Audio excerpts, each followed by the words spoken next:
Tonight you're mine completely.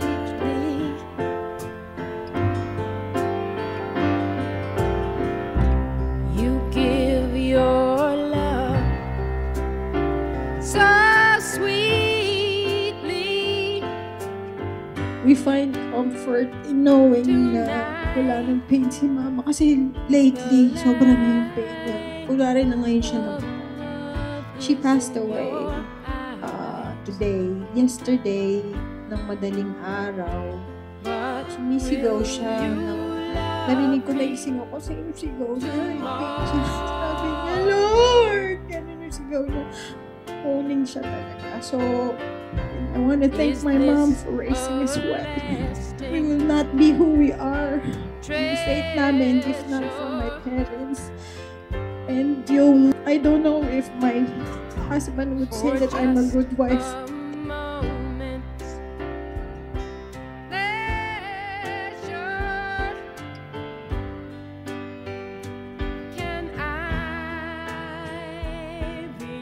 Ma, love you, Ma.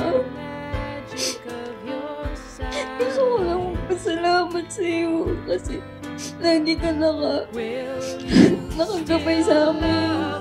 Lagi ka nandyan. Mula mag-asawa ko pang anak. Nandiyan ka. Thank you so much. Mahal ka namin. Thank you so much. Otherwise, thank you so much, Paul. Sorry sa pagkukulang mo bilang anak. Ano yung namimiss na kami, hindi naman kami maka-akit agad, ganyan. Gusto ko lang nagkasakit siya.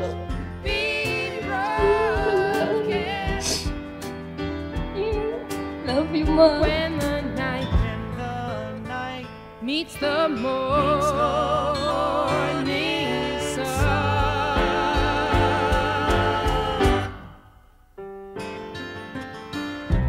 I'd like to know that your love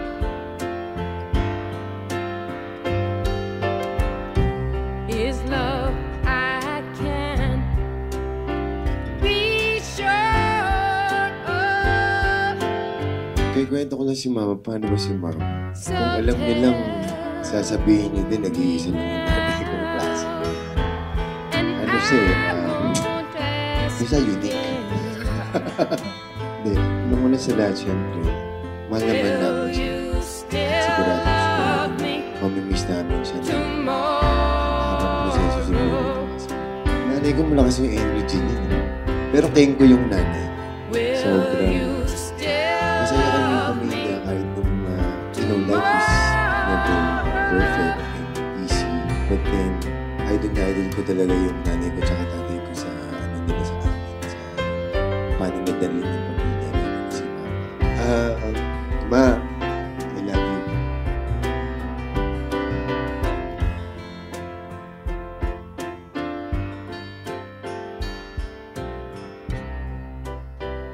Mama, thank you so much. I hope that mas nasabi ko sa'yo na buong buo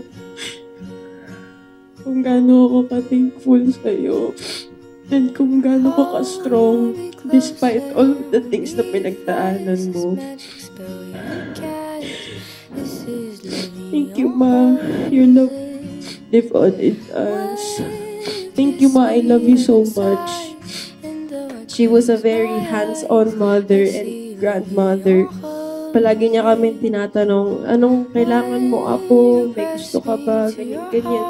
Sobrang caring niya hanggang sa paglaki namin. Palagi niya kaming kinakamusta and palagi siyang nag-aalala sa amin. Lagi niyang inuuna yung mga mahal niya sa buhay.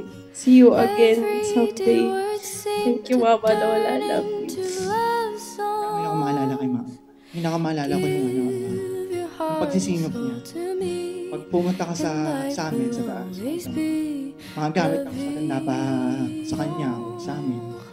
Konti lang naman ang taong naka-experience ng ganun katagal sa Halloween. wala silang memory sa kanilang lola, pagpakaanak nila. Patay na yung lola nila.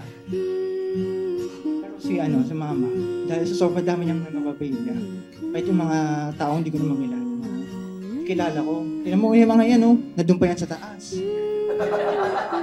Hindi dapat kayo masyadong malungkot. Kahit hindi nyo na siya kasama, hindi nyo na sila makikita dito. Pero pag naniniwala ka sa Diyos, alam mo naman, kita-kita ka. Siyempre, mahirap i-process ang passing ng isang mama lola. Sobrang unique niya eh. Parang hindi totoo. Siya yung nagtatingin ng mga damit namin, ganun.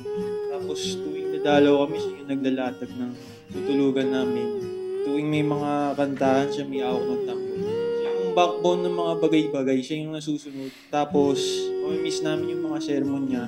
Kapag yung baso hindi namin nilagay sa lababo, ganun. And mamimiss rin namin yung mga sinesend niyang mga link sa messenger. I grieve for my family. Sobrang fighter ni Mama Miracle until the very end. Sa mga pagkakataon na ito, the nice blessings is everywhere. Proof of life and love. Salamat po. Lumaki talaga ako kasama si Mama Lola doon sa taas, sa Bataan. Tapos dati parang araw-araw nag-aaya ko pinunta kami sa hall. Tapos si Mama nagdadamit sa akin. Tapos kumakanta kami dati na sumasaya. Tapos tapos si Paping nagigitara. Tapos kami ni Mama Lola kumakanta. Tapos yung favorite tugtugin ni Paping yung tingilitas.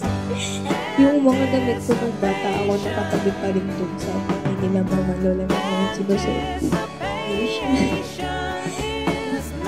Yung mga gusto kong bilhin dun dati sa mall, binibili ko talaga sa akin. Ngayon nakatabi pa rin sa bahay. I know she's in a great place na she's a great Lord. Kasi lagi kami magkatabi matulog nun. And pawimiss ko yung dati lagi niya ako sinasenda ng mga links sa messenger. Si Mama, hindi siya mahirap intindihin, hindi siya mahirap paksamahan. Pero kami Year of the Dragon. Isa lang yung natutunan. Isa lang yung parang pinaka-natutunan ko na you always submit. Kumbaga, syempre nanay grateful ako dahil marami ako natutunan kay Mama. Your faith and your ability to remain positive even in the face of adversity. Your never-ending love and your self help this family together during the most difficult times. Reminding us that we have the power to overcome anything as long as we stand united. Kasi si Mama lagi kami nagsasama-sama. And yun, thank you, Ma. We love you so much. Yan pag nakikita ko yung mga bagay na mga bawal kong gawin. Yung mga pinggan, pag wala sa ayon, yari ka to. Di ba sinabi ko, dito mo ilalagay ito? Yun, gano'n. Kaya nung umuwi ako kahapon, nakita ko ang daming di mga pinggan na hindi na takot, sabi. Natakot ako. Ayaw to ni Mama. So anyway, malungkot talaga kasi iba yung samahan namin. Although ako, medyo maloko talaga ako. Siyempre, musikero ko. Yung mga naging problema kami, marami. Pero ang totoo rin ang pangako ng Diyos na if you accept Jesus, tapos mabuhay ka biblically kung anong gusto niya.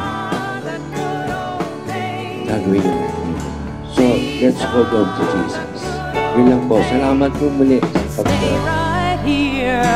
Cause these are the good old days. These are the good old days.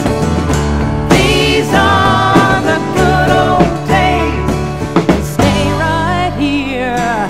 Cause these are the good old days. These are the good old days. These are the good old days. Stay right here. Cause these are the good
Bye!